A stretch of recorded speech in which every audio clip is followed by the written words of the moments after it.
നമസ്കാരം. എല്ലാവർക്കും സൺഡേ ഡിബേറ്റിലേക്ക് സ്വാഗതം. ഒരു നവകേരളം കെട്ടിപ്പടുക്കുന്നതിനായുള്ള അശാന്ത പരിശ്രമത്തിലാണ് സർക്കാർ എന്നാണ് ഇടത് നേതൃത്വം ആവർത്തിച്ച് പറയുന്നത്. കഴിഞ്ഞ 7 വർഷം കേരളം ഒരു മേഖലയിലും പിന്നോട്ട് പോയിട്ടില്ല. ഒരിടത്തും മരവിച്ച് നിന്നിട്ടുമില്ലെന്ന് കണക്കുകൾ നിരത്തി മുഖ്യമന്ത്രി ഇന്നലെ വ്യക്തമാക്കി. രണ്ടാം പിണറായി സർക്കാരിൻ്റെ 2ാം വാർഷികാഘോഷങ്ങളുടെ സമാപന സമ്മേളനത്തിൽ മുഖ്യമന്ത്രി നേട്ടങ്ങൾ അക്കമിട്ട് നിരത്തി. ജനങ്ങൾക്ക് നൽകിയ 900 വാഗ്ദാനങ്ങളിൽ 809 എണ്ണവും കേന്ദ്ര സർക്കാരിൻ്റെ അവഗണനയെ അതിജീവിച്ച് പൂർത്തിയാക്കിയെന്നാണ് പ്രോഗ്രസ് റിപ്പോർട്ട് വ്യക്തമാക്കുന്നത്. അതേസമയം പ്രതിപക്ഷം വഞ്ചനാ ദിനമായി ആചരിച്ചാണ് സർക്കാരിനെതിരെ രൂക്ഷമായ ആരോപണം ഉന്നയിച്ചത്. കേരള സർക്കാരിൻ്റെ പ്രോഗ്രസ് റിപ്പോർട്ട് ജനപ്രതീക്ഷകൾക്ക് നിറം പകരുന്നുണ്ടോ എന്നാണ് സൺഡേ ഡിബേറ്റ് ഇന്ന് ചർച്ച ചെയ്യുന്നത്. എല്ലാവർക്കും സൺഡേ ഡിബേറ്റിലേക്ക് സ്വാഗതം.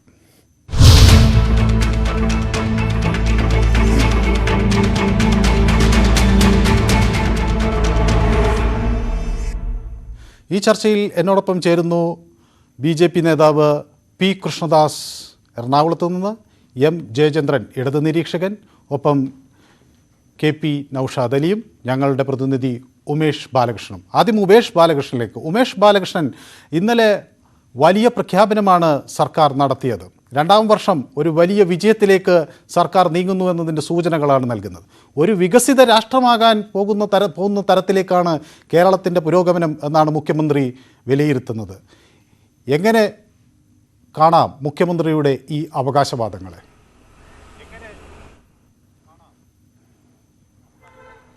എന്തായാലും സമഗ്രമായൊരു പ്രോഗ്രസ് റിപ്പോർട്ട് തന്നെയാണ് സർക്കാർ പുറത്തിറക്കിയിരിക്കുന്നത്. സർക്കാർ 2ാം പിണറായി സർക്കാർ അധികാരത്തിലേറ്റപ്പോൾ മുന്നോട്ട് വെച്ച 900 പദ്ധതികൾ അല്ലെങ്കിൽ ആശയങ്ങൾ എന്നിവയിൽ 809 ആശയങ്ങൾ നടപ്പാക്കി തുടങ്ങിയിരിക്കുന്നു എന്ന മുഖവിലയോടുകൂടിയാണ് ഈ പ്രോഗ്രസ് റിപ്പോർട്ട് ആരംഭിക്കുന്നത്. പ്രോഗ്രസ് റിപ്പോർട്ടിൽ പ്രധാനമായി ഊന്നൽ കൊടുത്തിരിക്കുന്നത് 4 മേഖലകളാണ്. പ്രധാനമായി നിക്ഷേപം, കൂടാതെ പശ്ചാത്തല സൗകര്യം, പൊതുമേഖലയുടെ സംരക്ഷണം, വിജ്ഞാന ലോകത്തെ മുന്നോട്ട് പോക്ക് എന്നിവയിലാണ് ഈ ആകെ ഉള്ള പദ്ധതികളെ വേർതിരിച്ച് പറയുന്നത്. 90 ഹെഡിങ്ങുകളിലായി 308 പേജുകളിലാണ് ഈ പ്രോഗ്രസ് റിപ്പോർട്ട് പ്രസിദ്ധീകരിച്ചിരിക്കുന്നത്. അതിൽ ഏറ്റവും പ്രധാനമായി എടുത്തു പറയേണ്ടത് കഴിഞ്ഞ 2 വർഷവും സർക്കാർ ഏറ്റവും സുപ്രധാന പദ്ധതിയായി മുന്നോട്ട് വെച്ച സിൽവർ ലൈൻ ഇപ്പോൾ അന്തിമ അനുമതിക്ക് വേണ്ടി കാത്തിരിക്കുന്നു.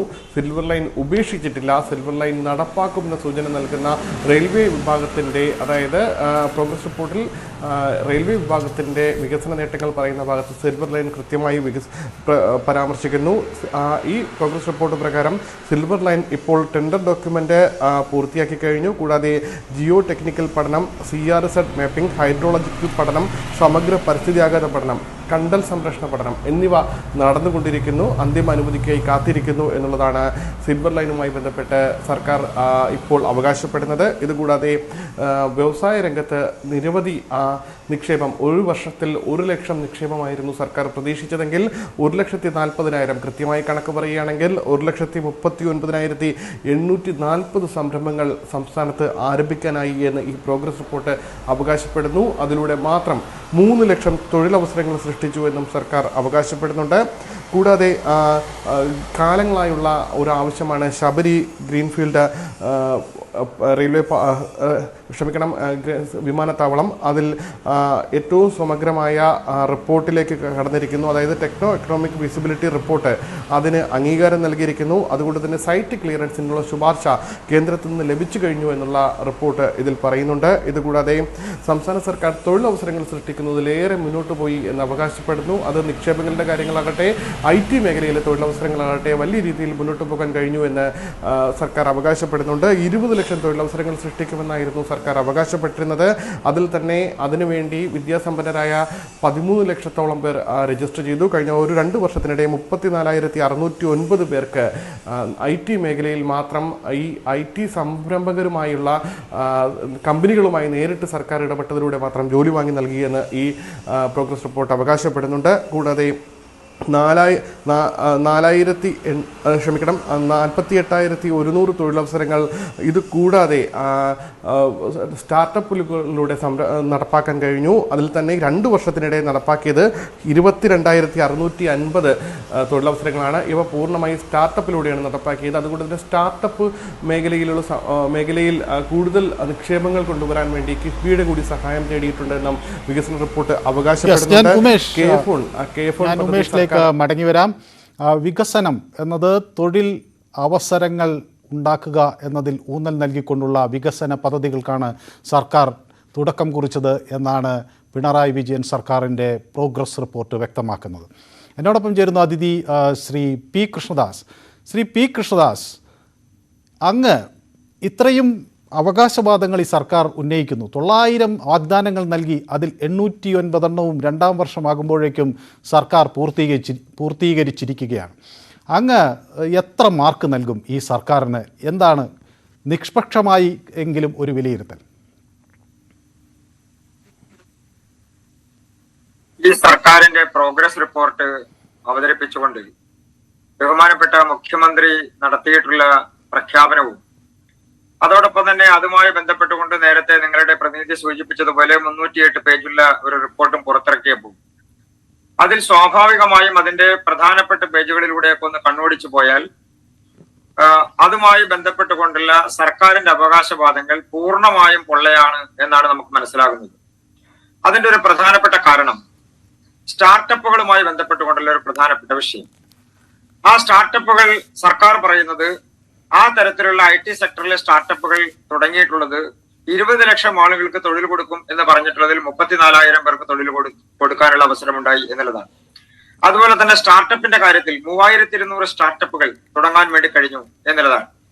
നമ്മൾ മറ്റൊരു കാര്യം പരിശോധിക്കുമ്പോൾ ബഹുമാനപ്പെട്ട പ്രധാനമന്ത്രിയുടെ കേന്ദ്ര സർക്കാരിന്റെ മുദ്രാ ലോണുമായി ബന്ധപ്പെട്ടുകൊണ്ട് അതുപോലെ MSME ലോണുകളുടെ പരിധി ഉയർത്തിക്കൊണ്ട് 20 കോടിയും അതുപോലെ തന്നെ 100 കോടിയിലേക്കും കുറച്ചുകൂടി വലുതായിട്ടുള്ള MSMEകളെ സംബന്ധിച്ചിടത്തോളം അതിന്റെ പരിധി 100 കോടിയിലേക്കും വർദ്ധിപ്പിച്ചുകൊണ്ട് കേന്ദ്ര ബജറ്റ് അവതരിപ്പിച്ചതിന് ശേഷം നമ്മുടെ സാധാരണ ബിസിനസ് ചെയ്യുന്ന പ്രത്യേകിച്ച് ഇടത്തരം തരത്തിലുള്ള MSMEകളെ സംബന്ധിച്ചിടത്തോളം എല്ലാം അവർക്ക് വലിയ വികസനത്തിനുള്ള സാധ്യതകൾ തുറന്നു കിട്ടി.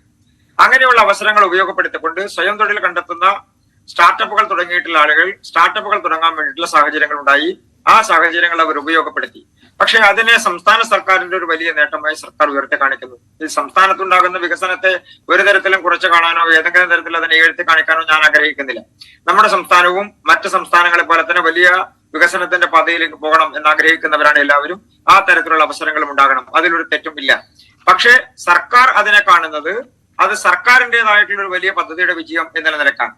മറ്റൊന്ന്, പല പദ്ധതികളും കാണിച്ചിരിക്കുന്നതിന്റെ കൂട്ടത്തിൽ കാണിച്ചിരിക്കുന്നത് അതെല്ലാം തുടങ്ങാൻ പോകുന്നു, അതിന്റെ പേപ്പർ വർക്കുകൾ ആരംഭിച്ചിരിക്കുന്നു, അതെല്ലാം ആരംഭിക്കാൻ പോകുന്നു എന്നുള്ള തരത്തിലുള്ള റിപ്പോർട്ടുകളാണ് കാണിച്ചിരിക്കുന്നത്. എന്ന് പറഞ്ഞാൽ ഫലത്തിൽ കേരളത്തിൽ ഈ പറയുന്ന പല പ്രധാനപ്പെട്ട മേഖലകളും, ഉദാഹരണത്തിന് വിദ്യാഭ്യാസ മേഖലയെ എടുത്തു നോക്കിക്കഴിഞ്ഞാൽ വിദ്യാഭ്യാസ മേഖലയിൽ 125 കോടി രൂപയുടെ പദ്ധതികൾ എന്നുള്ള നിലക്കുള്ള ഇൻഫ്രാസ്ട്രക്ചർ ഫെസിലിറ്റിയെ സംബന്ധിച്ച് പറയുന്നു. സർക്കാർ പറയുന്നത് ആ തരത്തിലുള്ള പദ്ധതികളുടെ നടപടികളെല്ലാം തന്നെ കിഫ്ബിയുമായി ബന്ധപ്പെട്ടുകൊണ്ടുള്ള പ്രപ്പോസലിൽ നിൽക്കുന്നു എന്നുള്ളതാണ്.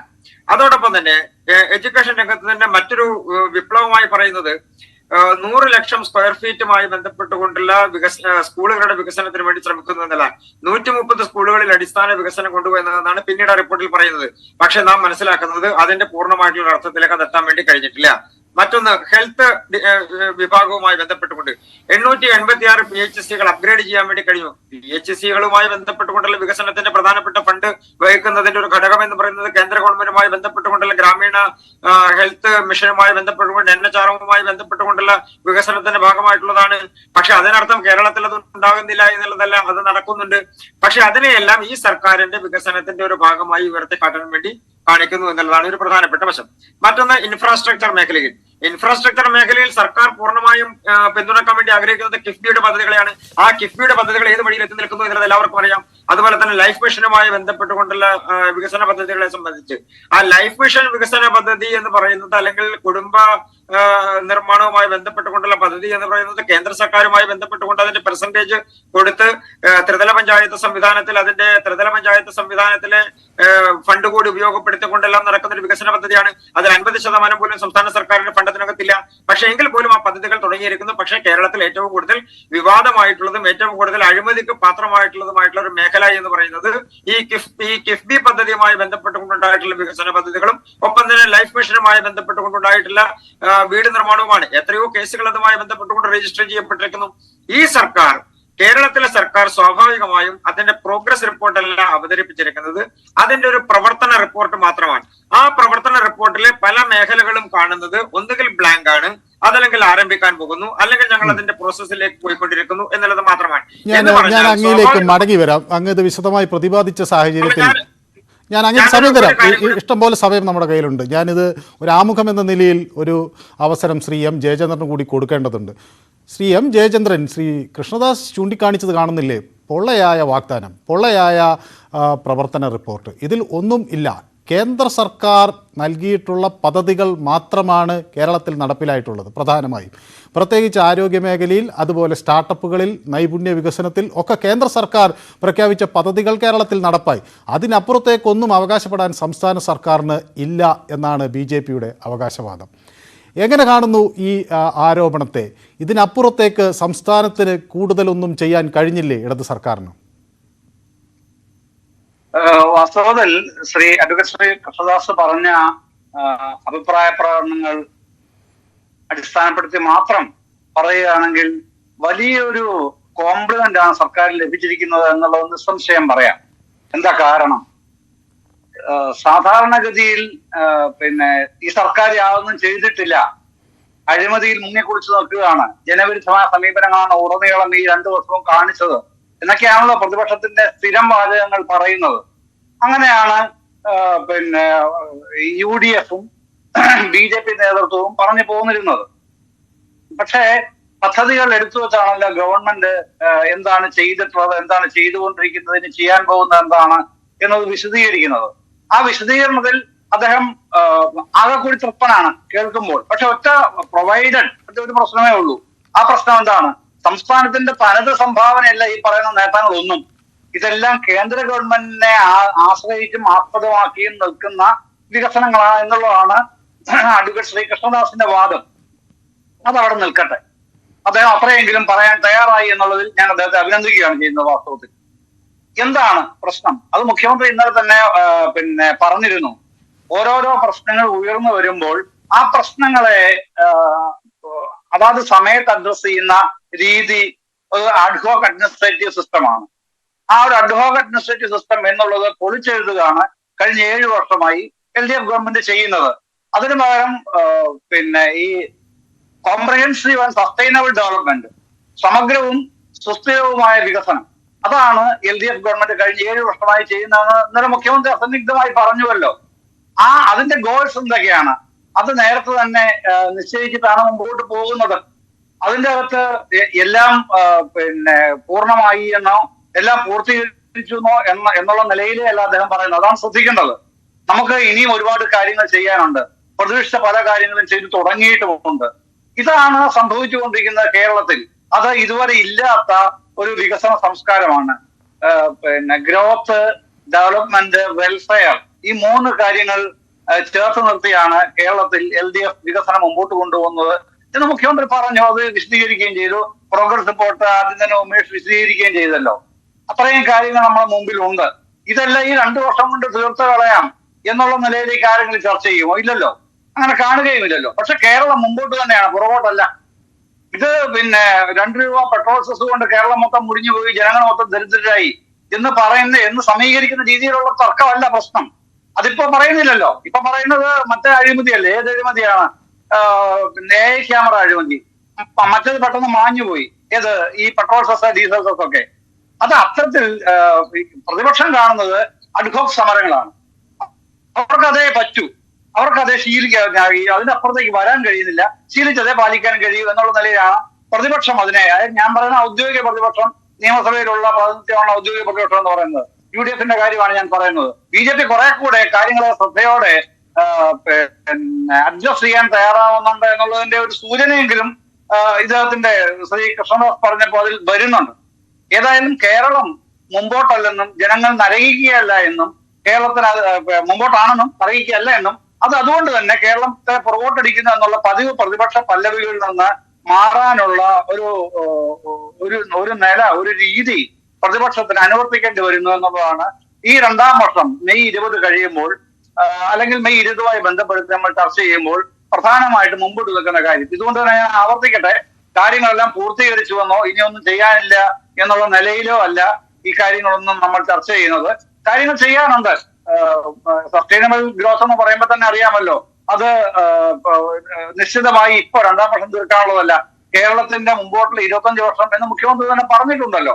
അത് പിന്നെ നമ്മുടെ പ്രധാനമന്ത്രി പറയുന്ന ഇതുണ്ടല്ലോ, ഏതാണ് 25 വർഷത്തെ വികസനത്തിന്റെ അദ്ദേഹം ഒരു പേര് അമൃതകാൽ പദ്ധതി പറയുന്നുണ്ട്.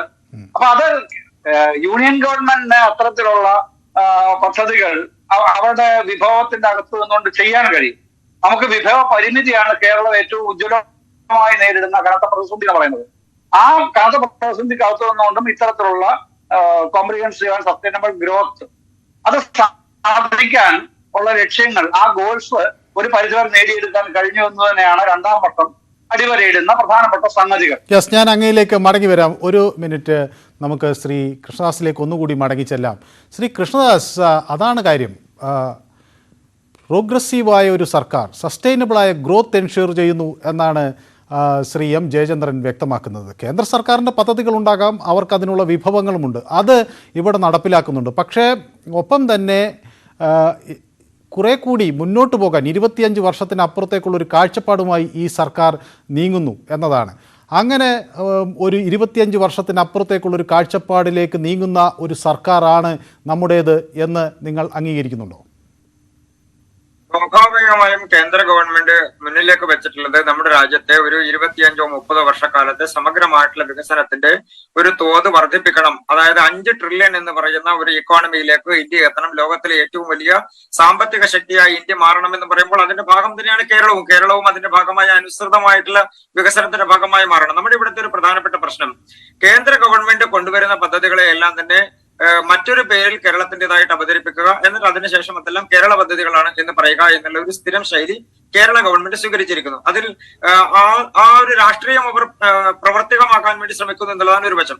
മറ്റൊന്ന്, ലോക കേരള സഭയാണ് നമ്മളുടെ ഏറ്റവും വലിയ പ്രധാനപ്പെട്ട ഫണ്ട് റൈസിംഗ് ഏജൻസിയായി അല്ലെങ്കിൽ അതിന്റെ കേന്ദ്രമായി കേരള സർക്കാർ ഉയർത്തി കാണിക്കാൻ വേണ്ടി കാണിച്ചത്. പക്ഷേ കേരളത്തിലേക്ക് അതുമായി ബന്ധപ്പെട്ടുകൊണ്ട് എത്ര രൂപയാണ് വന്നിട്ടുള്ളത്, അതിന്റെ വികസനത്തിന്റെ ഭാഗമായി ഏതെങ്കിലും തുക വന്നിട്ടുണ്ടോ എന്നുള്ളത് സംശയകരമാണ്. നിസ്സാരമായിട്ടുള്ള ചില ബിസിനസ്സുകളുമായി ബന്ധപ്പെട്ടുകൊണ്ടല്ല ചില ഇൻവെസ്റ്റ്മെന്റുകൾ വരാൻ വേണ്ടി ശ്രമിക്കുന്നു എന്നുള്ളതല്ലാതെ അത് പ്രാവർത്തികമാക്കാൻ വേണ്ടി കഴിഞ്ഞിട്ടില്ല. മറ്റൊരു പ്രധാനപ്പെട്ട കാര്യം, മുഖ്യമന്ത്രി ഇന്നലെ സൂചിപ്പിച്ച ഒരു പ്രധാനപ്പെട്ട കാര്യം, കേരളത്തിലേക്ക് വ്യവസായങ്ങൾ വരുന്നു എന്നുള്ളതാണ്. കേരളത്തിലെ പ്രധാനപ്പെട്ട വ്യവസായങ്ങൾ കേരളം വിട്ട് തെലങ്കാനയിലേക്കും ആന്ധ്രയിലേക്കും മറ്റു സംസ്ഥാനങ്ങളിലേക്കും പോകുന്നു എന്നുള്ളതാണ് കേരളത്തിലെ നമ്മൾ കേട്ടിട്ടുള്ള വ്യവസായികളുടെ അനുഭവം. അപ്പൊ കേരളത്തിലേക്ക് വ്യവസായങ്ങൾ ഏതാണ് വന്നത്, ഒരു പ്രത്യക്ഷത്തിൽ നമുക്ക് ചൂണ്ടിക്കാണിക്കാൻ ഏതെങ്കിലും ഒരു വ്യവസായം കേരളത്തിലേക്ക് പുതുതായി വന്നിട്ടുണ്ടോ എന്നുള്ളത് ചോദിച്ചാൽ, ചില ഷോപ്പിംഗ് മാളുകൾ വന്നിട്ടുണ്ടോ എന്നുള്ളത് ഒഴിച്ചാൽ മറ്റൊരു വ്യവസായവും സുസ്ഥിരമായ വികസനം 1,40,000-ഓളം പുതിയ സംരംഭങ്ങൾ, അതിനെ നമുക്ക് വ്യവസായം എന്ന് വിളിച്ചൂടെ? ചെറിയ തോതിലെങ്കിൽ 1,40,000-ഓളം സംരംഭങ്ങൾ, അതാണ് അവർ ചൂണ്ടിക്കാണിക്കുന്നത്. അതാണ് ഞാൻ നേരത്തെ സൂചിപ്പിച്ചത്. മുദ്രാ ലോണുമായി ബന്ധപ്പെട്ടുകൊണ്ടും MSME ലോണുകളുമായി ബന്ധപ്പെട്ടുകൊണ്ടും ബാങ്കുകൾ കൊടുക്കുന്ന കേന്ദ്ര ഗവൺമെന്റ് പദ്ധതിയുടെ ഭാഗമായി സാധാരണക്കാരായിട്ടുള്ള ആളുകൾക്കും സംരംഭകർക്കും കിട്ടുന്ന ലോണുകൾ എടുത്ത് തുടങ്ങിയിട്ടുള്ള പദ്ധതികൾ മാത്രമാണത്. അതിൽ സർക്കാരിന്റെ യാതൊരു പങ്കുമില്ല. അത് ഇൻഡിവിജ്വൽസ് ആയിട്ടുള്ള ആളുകൾ അവർ നടത്തുന്ന ലോൺ എടുത്തുകൊണ്ട് നടത്തുന്ന ഈ സ്ഥാപനങ്ങളെ, അതായത് ലൈസൻസ് എടുത്തുകൊണ്ട് നടത്തുന്ന സ്ഥാപനങ്ങളുടെ ലൈസൻസിന്റെ അടിസ്ഥാനത്തിലായിരിക്കണം സർക്കാർ ആ തരത്തിലൊരു കണക്ക് പറയുന്നത്. സ്വാഭാവികമായും അതൊരു സംസ്ഥാനത്തിന്റെ വികസനത്തിന്റെയോ അല്ലെങ്കിൽ ജനങ്ങളുടെ തൊഴിൽ അവസരങ്ങൾ സൃഷ്ടിക്കപ്പെടുന്നതിന്റെയോ ഒക്കെ ഭാഗമായിട്ടുണ്ടാകുന്നതിനെ നമുക്ക് വികസനം എന്നെല്ലാം സർക്കാരിന്റെ കണക്കിൽപ്പെടുത്താൻ കഴിയുമോ എന്നുള്ളതല്ല. പക്ഷെ സ്വാഭാവികമായിട്ടുള്ള ഒരു രാജ്യവ്യാപകമായിട്ടുള്ള വികസന പദ്ധതികൾ. ഞാനൊരു കാര്യം ചോദിക്കട്ടെ, എവിടെ പിഴച്ചു ഈ സർക്കാരിന് എന്നാണ് അങ്ങേക്ക് തോന്നുന്നത് ശ്രീ കൃഷ്ണദാസ്? അതിന്റെ പ്രധാനപ്പെട്ട കാരണം, ഈ സർക്കാർ അവതരിപ്പിച്ച പ്രോഗ്രസ് റിപ്പോർട്ട് എന്ന് പറയുന്നത്, സർക്കാർ പറയുന്നത് കറക്റ്റ് ആണ്. സർക്കാരിന്റെ പ്രോഗ്രസ് റിപ്പോർട്ട് ആണ് അവതരിപ്പിച്ചിരിക്കുന്നത്, ജനങ്ങളുടെ പ്രോഗ്രസ് റിപ്പോർട്ട് അല്ല. ജനങ്ങൾക്ക് ഇതുമായി ബന്ധപ്പെട്ട് എന്തെങ്കിലും പ്രയോജനമുണ്ടോ എന്നുള്ളത് രണ്ടാമത്തെ കാര്യം. സർക്കാരുമായി ബന്ധപ്പെട്ടുകൊണ്ട് നിൽക്കുന്ന മന്ത്രിമാർ, അതുമായി ബന്ധപ്പെട്ടുകൊണ്ട് നിൽക്കുന്ന ചില നേതാക്കന്മാർ, അവർക്ക് പ്രോഗ്രസ് ഉണ്ടായിട്ടുണ്ട്, അത് യാഥാർത്ഥ്യമാണ്. ഉദാഹരണത്തിന് ലൈഫ് മിഷനുമായി ബന്ധപ്പെട്ടുകൊണ്ട് അഴിമതി നടന്നിരിക്കുന്നു. കേരളത്തിലെ കിഫ്ബി പദ്ധതികളുമായി ബന്ധപ്പെട്ട് അഴിമതി ആരോപണങ്ങൾ ഉണ്ടായിരിക്കുന്നു. കേരളത്തിൽ മാലിന്യ നിർമ്മാർജ്ജനവുമായി ബന്ധപ്പെട്ടുകൊണ്ട് അഴിമതി ആരോപണങ്ങൾ ഉണ്ടായിരിക്കുന്നു. അപ്പൊ കേരളത്തിലെ ഗവൺമെന്റ് എവിടെ തൊട്ടിട്ടുണ്ടെങ്കിലും, അത് കള്ളക്കടത്തിന്റെ കാര്യത്തിലാണെങ്കിലും കള്ളം പറയുന്നതിന്റെ കാര്യത്തിലാണെങ്കിലും, ഈ കേരളത്തിലെ മന്ത്രിമാരും മന്ത്രി മന്ത്രിസഭയും മുഖ്യമന്ത്രിയുടെ ഓഫീസും അടക്കമുള്ള സ്ഥാപനങ്ങൾ വലിയ ആരോപണങ്ങൾ നേരിട്ടിരിക്കുന്നു. കേരളത്തിൽ അതുമായി ബന്ധപ്പെട്ടുകൊണ്ട് കേന്ദ്ര ഏജൻസികൾ മാത്രമല്ല, എന്തിന് കേരളത്തിൽ പ്രളയ തട്ടിപ്പ്, കേന്ദ്ര ഗവൺമെന്റ് ആണ് പ്രളയത്തിന്റെ സമയത്ത് 486 കോടി രൂപ കൊടുത്തത്. അതിൽ ഇവർ പറയുന്നത് ഹെലികോപ്റ്ററിന് ഒരു 10 ലക്ഷം രൂപ വാടക ചോദിച്ചത് കേന്ദ്ര ഗവൺമെന്റ് കൊടുത്ത പൈസയിൽ നിന്നാണ് ഇത് കൊടുക്കുന്നത്. പക്ഷെ അതിനുള്ള ആരോപണം ഉന്നയിക്കുന്നത് എന്താണ്? 10 ലക്ഷം രൂപ വാടക ചോദിച്ചു, ഇതാണ് പറയുന്നത്. പക്ഷെ പ്രളയ ഫണ്ട് എത്ര കോടി രൂപ വെട്ടിക്കപ്പെട്ടു, അത് സാധാരണക്കാരിലേക്ക് എത്തിയോ? അതൊരു പ്രധാനപ്പെട്ട ചോദ്യം. കൃഷ്ണദാസ്, ഞാൻ അങ്ങയിലേക്ക് മടങ്ങി വരാം. ഒരു ഇടവേള അനിവാര്യമായതുകൊണ്ട് അങ്ങേക്ക് ഇഷ്ടംപോലെ സമയവും തരാം. ഒരു ചെറിയ ഇടവേളയിലേക്ക് സൺഡേ ഡിബേറ്റ് നീങ്ങുന്നു.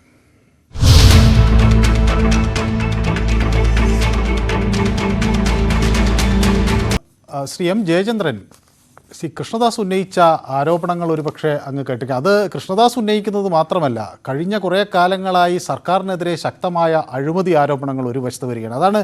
അതിന് ചുവടുപിടിച്ചാണ് ശ്രീ കൃഷ്ണദാസ് പറഞ്ഞത് ഇത് സർക്കാരിലെ മന്ത്രിമാരുടെയും അവരുടെ നേതാക്കളുടെയും പ്രോഗ്രസ്സാണ്, ജനങ്ങൾക്ക് ഈ പ്രോഗ്രസ് ഇല്ല എന്ന്. അതിൽ അഴിമതികൾ ഒന്നിൽ നിൽക്കുന്നില്ല, അതൊരു AI ക്യാമറയിൽ നിൽക്കുന്നില്ല, അത് അധിക നികുതിയിൽ നിൽക്കുന്നില്ല, അതിനപ്പുറത്തേക്ക് റബ്ബർ വില നിയന്ത്രിക്കാനാകുന്നില്ല, പച്ചത്തേങ്ങ സംഭരണം പാളുന്നു തുടങ്ങിയ ഒട്ടനവധി കാർഷിക മേഖലയെ ബന്ധപ്പെട്ടുള്ള പ്രശ്നങ്ങളുണ്ട്. ലൈഫ് മിഷൻ അഴിമതിയുണ്ട്. അതുപോലെ ഈ കോവിഡ് കാലത്ത് ഈ മെഡിക്കൽ സർവീസ് കോർപ്പറേഷനുമായി ബന്ധപ്പെട്ട അഴിമതികളുണ്ട്, ബഫർ സോണുണ്ട്, വന്യജീവി പ്രശ്നങ്ങളുണ്ട്. അങ്ങനെ പോലീസ് രാജിനെ സംബന്ധിച്ച് വലിയ ആരോപണങ്ങൾ ഉയരുന്നു. KSRTC ലോകായുക്തയുടെ ചിറകരിഞ്ഞു എന്ന ആരോപണങ്ങൾ, അങ്ങനെ ഒട്ടനവധി ആരോപണങ്ങൾ ഈ സർക്കാർ നേരിടുന്നുണ്ട്. പക്ഷേ അതിൻ്റെയൊക്കെ മുകളിലേക്ക് ഉയർന്നു നിൽക്കാൻ ഈ പ്രോഗ്രസ് റിപ്പോർട്ടിന് കഴിയുന്നുണ്ടോ? പ്രോഗ്രസ് റിപ്പോർട്ട് നോക്കുമ്പോൾ ഒരു ഉയർന്ന മാർക്ക്, ഒരു ഡിസ്റ്റിങ്ഷൻ എങ്കിലും നമുക്ക് ഈ സർക്കാരിന് നൽകാനാകുമോ? അതെ, താങ്കൾ ഇപ്പോ ഉന്നയിച്ച ചോദ്യത്തിൽ നിന്ന് തന്നെ ഞാൻ തുടങ്ങാം എന്ന് വിചാരിക്കുന്നു. ഇപ്പൊ റബ്ബറിന്റെ പ്രശ്നമാണല്ലോ ഇപ്പൊ ഉന്നയിച്ച് ഈ ഘട്ടത്തിൽ ചോദിച്ചത്, എന്നോട് ചോദിച്ചത്. ഈ തലശ്ശേരി അതിരൂപത ആർച്ച് ബിഷപ്പ് മാർ പാമ്പ്ലാനി ഒരു നിലപാട് പറഞ്ഞത് മാർച്ച് 18-നായിരുന്നു. 300 രൂപ റബ്ബറിന് കിട്ടിയാൽ BJPക്ക് സങ്കടം മാറ്റി തരും, ഒരു MPയെ കൂടി. കഴിയുമോ ഇവർക്ക്? കേന്ദ്ര ഗവൺമെന്റ് നേരിട്ട് വിചാരിച്ചാൽ, പ്രധാനമന്ത്രി തീരുമാനമെടുത്താൽ കഴിയുന്ന കാര്യമാണ് റബ്ബറിന് വില കൂട്ടാൻ. എന്താ കാര്യം? ആസിയാൻ കരാറിൽ ഒപ്പിട്ടിട്ടുള്ള രാജ്യമാണ് ഇന്ത്യ. 10 രാജ്യങ്ങളാണ് ആസിയാൻ കരാറിൽ ഉള്ളത്. അവിടെ ഏതെങ്കിലും സാധനങ്ങൾ, ഇപ്പൊ കേരളത്തിൽ അടുത്ത വർഷം ഇലക്ഷൻ വരാൻ പോകുന്നു, അതുകൊണ്ട് ഞങ്ങൾക്ക് റബ്ബറിന്റെ വില കൂട്ടണം എന്ന് ആരോടും പറയാൻ പറ്റില്ല, അത് വേറെ കാര്യം. പക്ഷെ കേരളത്തിലെ റബ്ബറിന്റെ വില കൂട്ടണം എന്ന് മാത്രം പറഞ്ഞാൽ പോലും കൂട്ടുമോ? ആസിയൻ രാജ്യങ്ങൾ സമ്മതിക്കുമെന്നാണ് വിചാരിക്കുന്നത്? നടക്കില്ല. ഇത് അറിഞ്ഞുകൊണ്ടാണല്ലോ ഇത് പറയുന്നത്. ഞാനെല്ലാം ചെയ്തു തരാമെന്ന് പറയുന്നത്. ആരെ പറ്റിക്കാൻ, ആരെ കബളിപ്പിക്കാനാണ്? അത് രാഷ്ട്രീയ കൗശലം എന്നാണ് അതിന് പറയുക. അത്തരം രാഷ്ട്രീയ കൗശലം പരസ്പരം പ്രയോഗിക്കുകയാണ്. അത് കത്തോലിക്ക സഭയുടെ ഒരു വൈദികൻ, അത് കത്തോലിക്കന്റെ അഭിപ്രായമില്ല, വേറെ കാര്യം, ഞാൻ ചർച്ചയിലേക്ക് പോയിരുന്നില്ല. അപ്പൊ അത്തരത്തിലുള്ള കാര്യങ്ങൾ ഒരു വശത്ത് നടക്കുന്നു. പിന്നെ ശ്രീ കൃഷ്ണദാസ് പറഞ്ഞതിന്റെ മറുപടിയായിട്ട് പറയുകയാണെങ്കിൽ, ഈ വികസനം എന്ന് പറയുന്നത്, അദ്ദേഹം പറഞ്ഞത് സർക്കാരിന്റെ മന്ത്രിമാരുടെ വികസനം എന്നാണ്. തിരിച്ച് ഓരോ ജനങ്ങളുടെയും നേരിട്ട് അത് അവരിലേക്ക്, ഓരോ വ്യക്തിയുടെയും പക്കലേക്ക് ഇത് വികസനം എത്തുന്ന രീതിയാണ് ഗവൺമെന്റ് നടപ്പാക്കുന്നത് എന്ന് അതെന്റെ അഭിപ്രായമല്ല. സംസ്ഥാനം ഭരിക്കുന്ന LDFനെ നയിക്കുന്ന മുഖ്യമന്ത്രിയാണ് പറഞ്ഞത്. അദ്ദേഹം ഉദാഹരണങ്ങൾ സമർത്ഥിച്ചുകൊണ്ട് തന്നെയാണ് പറഞ്ഞത്. അപ്പൊ നമ്മളത് വിമർശിക്കുമ്പോൾ അദ്ദേഹം പറഞ്ഞ ഓരോ കാര്യങ്ങളെടുത്ത് വിമർശിക്കൂ, അതല്ലേ വേണ്ടത്. അദ്ദേഹം പറഞ്ഞ എന്താ? അദ്ദേഹം പറഞ്ഞത് പട്ടയം, പിന്നെ സ്കൂള്, ആശുപത്രികൾ, ഇതിന്റെയൊക്കെ വികസനം, ലൈഫ് മിഷൻ, ഇതിന്റെ കാര്യങ്ങൾ, പിന്നെ കിഫ്ബി വഴിയുള്ള പ്രശ്നങ്ങൾ. അപ്പൊ അദ്ദേഹം പറയുകയാണ് ലൈഫ് മിഷൻ അഴിമതി. ലൈഫ് മിഷൻ അഴിമതിയുണ്ടോ? ഞാൻ പല ചർച്ചകളിലും പല ചാനലുകളിലും പറഞ്ഞിട്ടുള്ള ഒരു കാര്യം ഇവിടെയും പറയാൻ ആഗ്രഹിക്കുന്നത്, ലൈഫ് മിഷൻ അഴിമതി എന്നൊരു വിഷയം നിലവിലില്ല. പ്രതിപക്ഷത്തെ ഒരു MLA പിന്നെ ഉന്നയിച്ചത് വടക്കാഞ്ചേരിയിൽ 140 കുടുംബങ്ങൾക്ക് ലൈഫ് ഭവന പദ്ധതിയിൽ ഫ്ളാറ്റ് നിർമ്മിക്കുന്നതുമായി ബന്ധപ്പെട്ട് ഉയർന്ന ഒരു തർക്കത്തിന്റെയും അഴിമതിയുടെയും ആരോപണങ്ങളാണ്. അത് അവിടെ മാത്രമാണ് 140 വീടുകളുടെ ഫ്ളാറ്റിന്റെ സമുച്ചയത്തിനെ സംബന്ധിച്ച ആ തർക്കം. പക്ഷെ ലൈഫ് അഴിമതി എന്ന് ജനറലൈസ് ചെയ്യാണ് ചെയ്യുന്നത്. എന്തിനാണ് ജനറലൈസ് ചെയ്യുന്നത്? നിഷ്കളങ്കതയല്ല, വളരെ ബോധപൂർവ്വം ജനറലൈസ് ചെയ്യാണ്. 140 വീടുകളുടെ ഒരു പ്രോജക്റ്റിനെ മാത്രം കേന്ദ്രീകരിച്ച് അതാണ് ലൈഫ് അഴിമതി എന്ന് പറഞ്ഞ് പരത്തുന്നതിലൂടെ ചെയ്യുന്ന എന്താണ്? ബാക്കി പറയുന്ന ഈ 140 വീട് ഒഴിച്ച് 3,30,000 കൊടുത്തു എന്ന് പറഞ്ഞല്ലോ. ഈ 3,30,000 ഈ 140 ഒഴിച്ച് ബാക്കി ഏതെങ്കിലും കാര്യത്തിൽ എന്തെങ്കിലും പറയാനുണ്ടോ? ഒന്നുമില്ലെങ്കിലും അത് അതിൻ്റെ അകത്ത് അഴിമതിയില്ല എന്നെങ്കിലും പറയാൻ പ്രതിപക്ഷം തയ്യാറായിട്ടുണ്ടോ? ഇതുവരെ ഇല്ലല്ലോ. ഈ 140 മാത്രം പർവ്വതീകരിക്കുകയാണ്. ആയിക്കോട്ടെ, പർവ്വതീകരിച്ചോളൂ. പക്ഷെ എന്താണ് സംഭവിച്ചത്? ഹൈക്കോടതി എന്താണ് പറഞ്ഞത്? 140 അല്ല, ഒരു വീട്ടിൽ അഴിമതി നടത്തിയിട്ടുണ്ടെങ്കിൽ അത് പറയണം. അത് 140 മാത്രമല്ല. അതിനൊന്നും എനിക്ക് വിയോജിപ്പില്ല, അത് പറയുക തന്നെ വേണം. പക്ഷെ അത് ലൈഫ് അഴിമതി എന്ന് പറഞ്ഞാൽ ജനറലൈസ് ചെയ്യരുത്. അത് ക്രൂരതയാണ്. കാര്യം നാളെ ശ്രീ ജയചന്ദ്രൻ, ഞാൻ ഒരു നിമിഷം ഇടപെടുകയാണ്. വി ഡി സതീശന്റെ പ്രതികരണം വരുന്നു. ഒരു സെക്കൻഡ് നമുക്ക് അതിലേക്ക് പോയിട്ട് വരാം. ലോൺ കിട്ടാൻ വേണ്ടിയിട്ട് കെൽട്രോൺ ഉണ്ടാക്കി കൊടുത്ത കരാറാണ് ഈ സംഭവം എന്ന് പറയുന്നത്. ഞാൻ ചോദിക്കട്ടെ, SRIT ആയിട്ടാണ് കരാറുണ്ടാക്കി. അൽ ഹിന്ദിന്റെ കയ്യിൽ നിന്ന് 3 കോടി രൂപ കെൽട്രോൺ മേടിച്ചെന്താ? അങ്ങനെയാണെങ്കിൽ കെൽട്രോൺ അറിയേണ്ട കാര്യമില്ല ആരുമായിട്ടാണ് ഇവർ ഉപകരാറുണ്ടാക്കിയതെന്ന് അറിയേണ്ട കാര്യമില്ല. സെക്യൂരിറ്റി ഡെപ്പോസിറ്റ് 3 കോടി രൂപ ഇപ്പോഴും കൊടുത്തിട്ടില്ലല്ലോ. 3 കോടി രൂപ വാങ്ങിച്ചിരിക്കുന്നത് അൽ ഹിന്ദ് കമ്പനിയുടെ. അൽ ഹിന്ദ് കമ്പനിയും കെൽട്രോണുമായിട്ട് എന്താ ബന്ധം? മന്ത്രി പറയണ്ടേ? അൽ ഹിന്ദ് കമ്പനിയുടെ 3 കോടി രൂപ കെൽട്രോൺ മേടിച്ചത് എന്താണ്? അൽ ഹിന്ദ് കമ്പനിയും കെൽട്രോണും തമ്മിൽ വല്ല എഗ്രിമെന്റും ഉണ്ടോ? ഇല്ല. SRIT ആയിട്ടാണ് എഗ്രിമെന്റ്. SRIT പോയിട്ട് അവർക്ക് ഉപകരാർ കൊടുത്താണ്, കൺസോർഷ്യം ഉണ്ടാക്കി. മന്ത്രി പറയുന്നത് യാതൊരു ബന്ധം ഇതുമായിട്ട് ഒരു ബന്ധവും ഇതുമായിട്ടില്ല. ഞങ്ങൾക്ക് ഏതായാലും കെൽട്രോൺ MD ആയിട്ടാണല്ലോ അദ്ദേഹം സംസാരിക്കുന്നത്. അദ്ദേഹത്തോട് ഒരു 6-7 ചോദ്യങ്ങളുണ്ട്, അത് മറുപടി പറയണം. ഒന്ന്, ഒരു ധനകാര്യ വകുപ്പിന്റെ 4/7/2019 ഒരു ഉത്തരവുണ്ട്. ആ ഉത്തരവ് പ്രകാരം അക്രഡിറ്റഡ് ഏജൻസികളെ ധനകാര്യ വകുപ്പ് നിശ്ചയിച്ചിട്ടുണ്ട്. അതിൽ കെൽട്രോണിനെ കുറിച്ച് പറയുന്നത് IT enabled service, traffic signalling system. ഇക്കാര്യത്തിൽ നോൺ PMC ആണ് കെൽട്രോൺ എന്നാണ്. എന്നുവെച്ചാൽ പ്രോജക്റ്റ് മാനേജ്മെന്റ് കൺസൾട്ടൻസിക്ക് കെൽട്രോണിന് കൊടുക്കാൻ പാടില്ല. Keltron is A non PMC, non project management consultant ആണ്. ട്രാഫിക് സിഗ്നലിംഗ് സിസ്റ്റത്തിന്റെ കാര്യത്തിൽ അവരെ പ്രോജക്റ്റ് മാനേജ്മെന്റ് കൺസൾട്ടന്റ് ആക്കാൻ പാടില്ല എന്ന് 4/7/2019 ഉത്തരവിൽ എന്നുവെച്ചാൽ അതനുസരിച്ച് ഇവർക്ക് കൊടുക്കാൻ പാടില്ല. എന്നിട്ട് എന്തിനാണ് ഈ ട്രാൻസ്പോർട്ട് വകുപ്പ് ഈ ധനകാര്യ വകുപ്പിന്റെ ഉത്തരവ് ലംഘിച്ച്, ജിയോ ലംഘിച്ച് കെൽട്രോണിനെ ഈ സേഫ് കേരള പ്രോജക്റ്റിൽ പ്രോജക്റ്റ് മാനേജ്മെന്റ് കൺസൾട്ടന്റ് ആക്കിയത്? ആദ്യത്തെ ചോദ്യം, ഉത്തരം പറയണം. രണ്ടാമത്തത്, വീണ്ടും ഒരു ഉത്തരവുണ്ട് 3/8/2018 ധനകാര്യ വകുപ്പിന്റെ ഉത്തരവുണ്ട്. അതായത് ഈ PMC അല്ല, ഈ കമ്പ്യൂട്ടർ സിസ്റ്റംസ് സംഭരിക്കേണ്ടത്, പ്രൊക്യൂർ ചെയ്യേണ്ടത് PMC അല്ല. ആരാണ് ചെയ്യേണ്ടത്? ക്ലയന്റ് ഡിപ്പാർട്ട്മെന്റ് ആണ് ചെയ്യേണ്ടത്. Client department. ഇവിടെ ക്ലയന്റ് ഡിപ്പാർട്ട്മെന്റ് ആരാ? Motor vehicle department. Motor vehicle department ആണ് യഥാർത്ഥത്തിൽ എക്യുപ്മെന്റ്, ഈ പറയുന്ന സിസ്റ്റം പ്രൊക്യൂർ ചെയ്യേണ്ടത് അവരാണ്. പ്രോജക്റ്റ് മാനേജ്മെന്റ് അഴിമതിയെ ബന്ധപ്പെടുത്തിക്കൊണ്ട് വി ഡി സതീശിന്റെ പ്രതികരണമാണ് വന്നത്. ഇപ്പോൾ ചർച്ചയിലേക്ക് തുടർന്നു പോവുകയാണ്. ശ്രീ M ജയചന്ദ്രൻ, പ്രതിപക്ഷം നിർത്തുന്നില്ല. ഇപ്പോഴും വി ഡി സതീശൻ അതിനെക്കുറിച്ച് തന്നെയാണ് പറഞ്ഞുകൊണ്ടിരിക്കുന്നത്. രൂക്ഷമായ അഴിമതി ആരോപണം, വഞ്ചനാ ദിനം ആചരിക്കുന്നു, സർക്കാർ പരാജയപ്പെട്ടു എന്ന് ശക്തമായി ഉന്നയിക്കുന്നു, പൊള്ളത്തരമാണ് വാഗ്ദാനങ്ങൾ എന്ന് പറയുന്നു. അങ്ങനെ തുടരെ സർക്കാരിനെതിരെ ശക്തമായ പ്രതിഷേധം നടക്കുന്നു.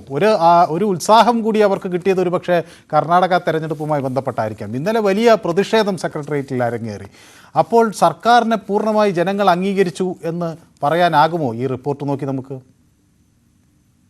ഇപ്പോ പ്രതിപക്ഷ നേതാവ് പറഞ്ഞ ഒരു കാര്യത്തിന് ഞാനൊന്നും മറുപടി പറയേണ്ടതൊക്കെ പറഞ്ഞുള്ളൂ. എന്നാലും കേട്ടതിന് മറുപടി പറയണമല്ലോ. ചോദ്യത്തിൽ താങ്കൾ ചോദിക്കുകയും ചെയ്യാണല്ലോ, വീണ്ടും അഴിമതിക്കാർ അവിടെ ഉന്നയിക്കുന്നു. 2019 തീരുമാനിച്ചു, പിന്നെ എങ്ങനെ കൊടുക്കാൻ പറ്റും? ധനവകുപ്പ് തീരുമാനമെടുത്തു. ഇദ്ദേഹത്തിന് അറിയില്ലേ ഈ റൂൾസ് ഓഫ് ബിസിനസ് എങ്ങനെയാണ് നടത്തിക്കൊണ്ട് പോകുന്നതെന്ന് അറിയാൻ വയ്യാത്ത ആളാണ് പ്രതിപക്ഷ നേതാവും പ്രഗത്ഭ അഭിഭാഷകനായ വി ഡി സതീശൻ എന്ന് ഞാൻ വിചാരിക്കുന്നില്ല. അത് വേറെ കാര്യം. ആന്റണി രാജു എത്ര വ്യക്തമായിട്ടാണ് 3-4 ആഴ്ച മുമ്പ് പറഞ്ഞത് ക്യാബിനറ്റിലാണ് ഇത് പാസ്സാക്കിയെന്നുള്ളത്. ധനവകുപ്പ് ഒരു വകുപ്പ് മാത്രമാണ്. ആ വകുപ്പിന് മുകളിലുള്ള മന്ത്രിസഭ യോഗം, ക്യാബിനറ്റ് മീറ്റിംഗ്, ആ ക്യാബിനറ്റ് മീറ്റിംഗിലാണ് ഇത് പാസ്സാക്കിയത്. അപ്പൊ ക്യാബിനറ്റ് മീറ്റിംഗിൽ എന്തുകൊണ്ട് ഇത് പാസ്സാക്കി എന്നല്ലോ അദ്ദേഹം ചോദിക്കുന്നത്. അറിയാൻ വയ്യാഞ്ഞിട്ടല്ല, കാര്യങ്ങൾ അറിയാവുന്നത് കൊണ്ട് തന്നെയാണ് അങ്ങനെ ചോദിക്കുന്നത്. പക്ഷേ ഒരു തർക്കം വേണം. അത് ധനകാര്യ വകുപ്പിനെ പിടിച്ചിടണം. അതിന് ഇടയ്ക്ക് മോട്ടോർ വാഹന വകുപ്പിനെ തിരികെ കയറ്റണം. അത് രണ്ടും സമർത്ഥമായിട്ട് ചെയ്യുന്നത്. അതൊക്കെ ഈസി ആയിട്ട് അവർ മറുപടി പറഞ്ഞോളും. ഞാൻ അതിന്റെ ഡീറ്റെയിൽസിലേക്ക് പോകുന്നില്ല. അതിന്റെ പെരിഫറയിൽ നിന്നുകൊണ്ടാണ്, ആ പെരിഫറയിൽ നിന്നുകൊണ്ട് മാത്രമാണ് ഇത്രയും കാര്യങ്ങൾ പറയുന്നത് കേട്ടോ. പിന്നെ അദ്ദേഹം ശ്രീ കൃഷ്ണദാസ് പറഞ്ഞതിനെ സംബന്ധിച്ചാണോ ഞാൻ മുമ്പേ ചർച്ചയിൽ പ്രതികരിച്ചു വന്നിരുന്നത്. അദ്ദേഹം പറഞ്ഞ മറ്റൊരു കാര്യം, ഈ മാലിന്യ നിർമ്മാണ ദിനത്തില് കിഫ്ബിയില് അഴിമതി ഒരു കാര്യമുണ്ട്. ഈ പഴയ പ്ലാനിംഗ് കമ്മീഷന്റെ, സെൻട്രൽ പ്ലാനിംഗ് കമ്മീഷന്റെ പുതിയ പേര് അറിയുമല്ലോ, നീതി ആയോഗ് എന്നാണ്.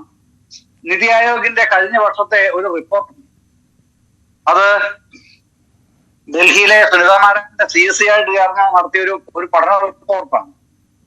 നമ്മുടെ രാജ്യത്തെ 15 സംസ്ഥാനങ്ങളിലെ 28 മാലിന്യ സംസ്കരണ കേന്ദ്രങ്ങൾ പഠിച്ചിട്ടാണ് ആ റിപ്പോർട്ട് തയ്യാറാക്കിയിരിക്കുന്നത്. ആ റിപ്പോർട്ടിൽ ഏറ്റവും ബെസ്റ്റ് പ്രാക്ടീസസ് അതാണ് ചെയ്തിരിക്കുന്നത്. 15 സംസ്ഥാനങ്ങളിലെ 28 മാലിന്യ സംസ്കരണ കേന്ദ്രങ്ങൾ report പ്രസിദ്ധീകരിച്ചിട്ടുള്ള NITI Aayog in association with CSE Delhi. അപ്പൊ അതിൽ പറയുന്നത് കേരളത്തിൽ 3 തദ്ദേശ സ്ഥാപനങ്ങളുണ്ട് ഏറ്റവും മികച്ച മാതൃകകളായ ആ റിപ്പോർട്ടിൽ പറയുന്നത്. 1 Thiruvananthapuram corporation, 2 Alappuzha municipality, 3 Taliparamba municipality. ഈ 3 തദ്ദേശ സ്ഥാപനങ്ങൾ ബെസ്റ്റ് പ്രാക്ടീസസ് ഇൻ ഇന്ത്യ എന്നാണ് പറയുന്നത്. ഈ മൊത്തം അഴിമതി, മാലിന്യ നിർമ്മാർജ്ജന മേഖല മൊത്തം അഴിമതിയാണ് എന്ന് അദ്ദേഹത്തെ പോലത്തെ ആൾ പറയുമ്പോൾ, യൂണിയൻ ഗവൺമെന്റിന്റെ കീഴിലുള്ള നീതി ആയോഗിന്റെ റിപ്പോർട്ട് ഔദ്യോഗികമായി പ്രസിദ്ധീകരിച്ച ഡാറ്റയിലാണ്. അവരുടെ എന്താ ടെക്സ്റ്റ് 40 പേജിനടുത്ത് വരും, എന്റെ ഉണ്ടത്. അപ്പൊ ആ ഡാറ്റയിലാണ് ഇത് പറയുന്നത്. എല്ലാ ഈ 28 ബെസ്റ്റ് പ്രാക്ടീസസിനെ പറ്റിയും ഇൻ ഡീറ്റെയിൽ പറയുന്നുണ്ട് അതില്. അപ്പൊ അത്തരത്തിൽ കേരളത്തിന് അച്ചീവ് ചെയ്യാൻ കഴിഞ്ഞത് നമ്മളെ മുമ്പിൽ നിൽക്കുകയാണ്. പിന്നെ ബ്രഹ്മപുരത്ത് അതിനകത്ത് ലെഗസി വേസ്റ്റ് ആണ് പ്രശ്നം എന്നുള്ളത് നമ്മളെല്ലാവരും എത്രയോ വട്ടം ചർച്ച ചെയ്ത് കഴിഞ്ഞതാണ്. അഴുകിയ മാലിന്യങ്ങൾ, പഴകിയ മാലിന്യങ്ങൾ, അതാണല്ലോ ഈ ലെഗസി വേസ്റ്റ് എന്ന് പറയുന്നത്. അത് 2020 ഡിസംബർ 28 അധികാരത്തിൽ വന്ന കൊച്ചി കോർപ്പറേഷന്റെ മാത്രം ഉത്തരവാദിത്വം അല്ലെന്നും അതിന് മുമ്പ് ഭരിച്ച UDF 2 ടേം ഭരിച്ചു അതിന് മുൻപ്. അപ്പൊ അപ്പോഴത്തെ അടക്കം ഉത്തരവാദിത്തങ്ങളുണ്ടെന്നും സംശയാതീതമായി വിവരിക്കപ്പെട്ടതും തെളിയിക്കപ്പെട്ടതുമായ കാര്യങ്ങളാണ്. അതടക്കമുള്ള വിഷയങ്ങളിൽ അന്വേഷണം നടക്കുന്നുണ്ട്. നടന്നിട്ട് ബ്രഹ്മപുരത്ത് എന്ത് വേണം എന്നുള്ളത് കേവലം തദ്ദേശ സ്ഥാപനം മാത്രമല്ല, കേരളത്തിലെ ഇതുമായി ബന്ധപ്പെട്ട ഈ സർവകക്ഷി യോഗം അടക്കം വിളിച്ചു ചേർത്തുകൊണ്ട് ഗവൺമെന്റ് തീരുമാനിക്കാനിരിക്കുകയാണെന്ന് തദ്ദേശ മന്ത്രി തന്നെ പരസ്യമായി പ്രഖ്യാപിച്ചല്ലോ. അത് നടക്കുകയാണല്ലോ അന്വേഷണം, നടക്കട്ടെന്നേ. അപ്പൊ അത് അങ്ങനെയല്ലേ വേണ്ടത്. അത്തരം അന്വേഷണം നടത്തി കുറ്റമറ്റ രീതിയിൽ ഇത്തരം പ്രശ്നങ്ങൾ മുമ്പോട്ട് കൊണ്ടുപോകുന്ന ജനങ്ങളുടെ ആവശ്യമാണ്, പ്രകൃതിയുടെ ആവശ്യമാണ്. ഇതൊക്കെ നമുക്ക് വേണ്ടതുമാണ്. അതാണ് പ്രശ്നം. അപ്പൊ പിന്നെയുള്ളത് കിഫ്ബിയുടെ പ്രശ്നമാണ് അദ്ദേഹം പറഞ്ഞത്. കിഫ്ബിയിൽ എവിടെയാണ് അഴിമതി? കിഫ്ബി എന്ന് പറയുന്നത് ഒരു ആനുവിറ്റി പ്രോജക്റ്റ് ആയിട്ടല്ലേ കൺസീവ് ചെയ്തിരിക്കുന്നതും മുമ്പോട്ട് കൊണ്ടുപോകുന്നതും. അപ്പോഴാണല്ലോ C&AG കയറി ഉടക്കുന്നത്. അത് നിങ്ങളുടെ ടോട്ടൽ ഔട്ട്ലേയിലേക്ക് ഞങ്ങൾ ഉൾക്കൊള്ളിക്കും എന്ന് യൂണിയൻ ഗവൺമെന്റ് പറഞ്ഞിട്ടുണ്ട്. CAG അതിനെ എൻഡോഴ്സ് ചെയ്യുന്നു. അത് പറ്റില്ല എന്ന് പറഞ്ഞ് ഡോക്ടർ ഐസക് തന്നെ കോടതിയിൽ പോയിരുന്നു, ഹൈക്കോടതിയിൽ പോയിരുന്നു. ആ കേസിന്റെ വിശദാംശങ്ങളിലേക്ക് ഇവിടെ പോകേണ്ടത് വിലസമയമില്ലാത്തതുകൊണ്ട്. പക്ഷെ അത് അങ്ങനെ നിൽക്കുന്നു. കിഫ്ബി എന്ന് പറയുന്നത് നമ്മളിത് ചെയ്യുന്നത് കേന്ദ്ര ഗവൺമെന്റ് തന്നെ ഇത്തരത്തിലുള്ള മാതൃകകളുണ്ട്. ആ മാതൃകകൾ NHA തന്നെ എടുത്തിട്ടുള്ളത് അത്തരം മാതൃകകളിൽ നിന്നാണ് എടുത്തിട്ടുള്ളത്. National highway authority of India ഏതാണ്ട് അവരുടെ കണക്ക് കൃത്യമാണെന്ന് എനിക്ക് പറയാൻ കഴിയില്ല, ഇല്ലെങ്കിലും 10,000 കോടിക്ക് മേൽ അവർ മാത്രം എടുത്തിട്ടുണ്ട്. അങ്ങനെ പല വിവിധ വകുപ്പുകൾ അത് അവൈൽ ചെയ്തിട്ടുണ്ട്. കേന്ദ്ര ഗവൺമെന്റ് അത്തരത്തിലുള്ള സ്പെഷ്യൽ പർപ്പസ് വെഹിക്കിൾ അവൈൽ ചെയ്തിട്ടുണ്ട്. അപ്പൊ അത്തരം കാര്യങ്ങൾ നിലനിൽക്കുന്നതാണ് നമുക്ക് ഔട്ട് ഓഫ് ബജറ്റായിട്ട് ഇത്തരത്തിലുള്ള സംവിധാനം ഉണ്ടാക്കിയത്. അതിന്റെ പ്രയോജനം ഇപ്പൊ ഞാൻ ആലപ്പുഴ ജില്ലയിലാണ് സംസാരിക്കുന്നത്. ആലപ്പുഴ ജില്ലയിൽ ആകെയുള്ള 9 മണ്ഡലങ്ങളിൽ 8 LDF ആണ് ഭരിക്കുന്നത്, 1 UDF. രമേശ് ചെന്നിത്തല ഹരിപ്പാടാണ്. അവിടെ ആറാട്ടുപുഴ പാലം എന്ന് പറയുന്നത് 100 കോടി രൂപയുടെ കിഫ്ബി ഉപയോഗിച്ചാണ് ചെയ്തത്. വലിയഴീക്കൽ, ആറാട്ടുപുഴ വലിയഴീക്കൽ പാലം 100 കോടി രൂപയാണ് കിഫ്ബി ഫണ്ട്. മന്ത്രി റിയാസ്, ചെന്നിത്തല ഒക്കെ ചേർന്ന് മുഖ്യമന്ത്രിയുടെ ഉദ്ഘാടനം ചെയ്തത് അല്ലേ? അത് കിഫ്ബിയുടെ 1 രൂപയുടെ അഴിമതി ആ പാലത്തിൽ നിർമ്മാണത്തിൽ ഉണ്ടായിട്ടുണ്ടെന്ന് പ്രതിപക്ഷത്തെ മുൻ നേതാവും ഇപ്പോഴത്തെ പ്രമുഖ നേതാവുമായ രമേശ് ചെന്നിത്തല MLA, ഹരിപ്പാട് MLA ഈ നിമിഷം വരെ ആരോപിച്ചിട്ടില്ലല്ലോ. ഞാൻ ആലപ്പുഴ ജില്ലയിലെ കാര്യമാണ് പറയുന്നത്. മറ്റ് പല ജില്ലകളിലെയും എടുത്തെടുത്ത് പറയാനുണ്ട്, ഓരോ ജില്ലകളിലും ഉണ്ട്.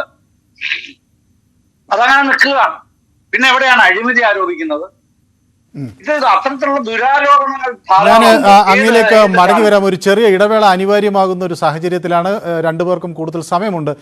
ഒരു ചെറിയ ഇടവേളയിലേക്ക് സൺഡേ ഡിബേറ്റ്. തരത്തിലുമാകട്ടെ, ആ തരത്തിലൊരു പദ്ധതി ഞങ്ങൾ നടപ്പാക്കാൻ പോകുന്നു. ഏക്കർ കണക്കിന് സ്ഥലം സാധാരണക്കാരുടെ കുടുംബങ്ങൾ ഒഴിപ്പിച്ചുകൊണ്ട് ഏറ്റെടുക്കാൻ പോകുന്നു. അങ്ങനെ ഒരു പദ്ധതി ഞങ്ങൾ പ്രഖ്യാപിക്കുന്നു എന്ന് പറഞ്ഞപ്പോൾ കേരളത്തിലെ എല്ലാ വിഭാഗം ജനങ്ങളും ആ സ്ഥലം പോകുന്നതുമായി ബന്ധപ്പെട്ടുകൊണ്ടും അതിന്റെ പദ്ധതിയിലെ സാങ്കേതികവും അതുപോലെ തന്നെ പാരിസ്ഥിതികവുമായിട്ടുള്ള പ്രശ്നങ്ങൾ ഏറ്റെടുത്തുകൊണ്ട് എല്ലാ വിഭാഗം ജനങ്ങളും ആ പദ്ധതിക്കെതിരെ രംഗത്ത് വന്നു. അതിന്റെ പ്രധാനപ്പെട്ട കാരണം, ഒരു പദ്ധതിക്ക് ഇൻ പ്രിൻസിപ്പൽ സാങ്ഷൻ ചോദിച്ചുകൊണ്ട് കേന്ദ്ര ഗവൺമെന്റിലേക്ക് ഒരു കത്ത് എഴുതി കഴിഞ്ഞാൽ സ്വാഭാവികമായിട്ടും അതിന്റെ പഠനം നടത്തിയതിനു ശേഷം അതിന്റെ നടപടിക്രമങ്ങൾ പൂർത്തിയാക്കിയതിനു ശേഷം ആ പദ്ധതി നടപ്പാക്കുന്നതിന് ഒരു തരത്തിലും കേന്ദ്ര ഗവൺമെന്റ് സ്വാഭാവികമായും എതിര് നിൽക്കുന്ന ഒരു നിലപാട് കേന്ദ്ര ഗവൺമെന്റിന് ഇല്ല. ഏത് വികസന പദ്ധതിയും വരുമ്പോൾ ആ വികസന പദ്ധതിയുടെ സാങ്കത്യവും അതിന്റെ നിലനിൽപ്പും അതിന്റെ സാധ്യതകളും അതിന്റെ ഫണ്ട് വിനിയോഗവും എല്ലാമായി ബന്ധപ്പെട്ടുകൊണ്ടുള്ള കാര്യങ്ങൾ പരിശോധിച്ച് അത് സ്വാഭാവികമായും ജനങ്ങൾക്ക് പ്രയോജനപ്പെടുന്ന രീതിയിൽ ജനങ്ങളുടെ എതിർപ്പില്ലാതെ നടപ്പാക്കാൻ കഴിയുന്ന പദ്ധതിയാണെങ്കിൽ അത് നടപ്പാക്കണം എന്നുള്ളത് തന്നെയാണ് കേന്ദ്ര ഗവൺമെന്റിന്റെ സ്വാഭാവികമായിട്ടുള്ള സതുദ്ദേശം. പക്ഷെ ആ തരത്തിൽ വരുന്ന ഒരു ഇൻ പ്രിൻസിപ്പൽ എന്ന് പറയുന്ന അനുമതിയെ കേന്ദ്ര ഗവൺമെന്റിന്റെ അനുമതിയായി കണക്കാക്കി പൂർണ്ണമായും ഈ പദ്ധതി നടപ്പാക്കാൻ കേന്ദ്ര ഗവൺമെന്റിന്റെ അനുമതി കിട്ടിയിട്ടുണ്ട് എന്നുള്ള വ്യാഖ്യാനം നൽകിക്കൊണ്ട് കേരളത്തിൽ മഞ്ഞക്കറ്റിലിടാൻ വേണ്ടിയിട്ടുള്ള നടപടികളുമായി സർക്കാർ മുന്നോട്ട് പോയി.